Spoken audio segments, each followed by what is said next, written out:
жылдық мерейтойы аталып өтілді.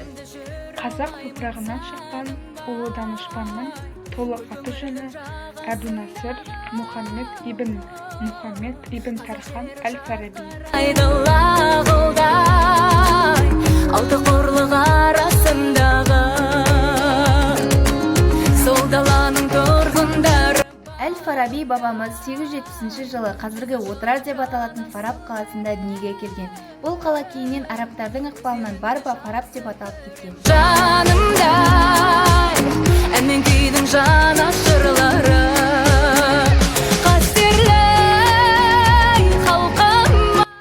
Сол себепті әлемнің екінші ұстазы атанған Әбу-Насыр әл-Фараби, яғни Фарабтан шыққан Әбу-Насыр атанған дейді зерттеушілер. Жүрмейден шалқымай, сен жүрегімдесің қалқымай, әр қазақ алтындай алтын. Әл-Фараби өзінің ізденістерінің арқасында Аристотельден кейінгі екінші ұстаз атанды. Онда Әл-Фараби көптеген ғылым мен өнердің негізін салушы, шығыстан шыққан тұңғыш философ болып саналады деген біз президентіміздің сөзінен басталады. Әрине, енді Әбу-Насыр әл-Фараби туралы мәліметтердің көпшілігі құжаттар, көп қолжазбалары шетелде. Бірақ дегенмен де бізде көп, мысалы, Европадан, шетелдерден келген әл-Фараби туралы құжаттар, кітаптар, қолжазбалар бізде сақталған. Әбу-Насыр әл-Фараби осы орта ғасырда мынау қазақ топырағында Отырар қаласында, яғни Арыс өзенінің сырға барып құятын жағасында Отырар қаласының маңындағы Бесиж, яғни Оқсыз деп аталатын қалада әулетті отбасында дүниеге келген.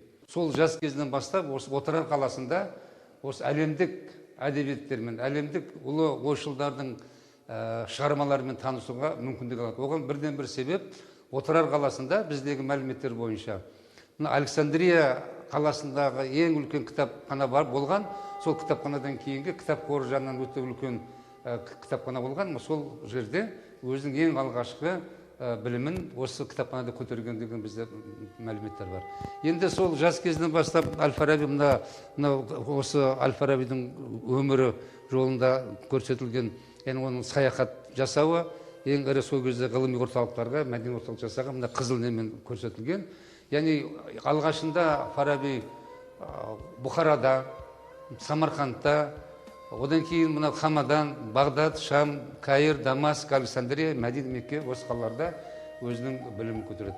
Әл-Фарабидің ең алғашқы осы араб тілін жалпы ғылыммен танысуы осы мына Хамадан да араб тілін үйрену алғашқы кезде.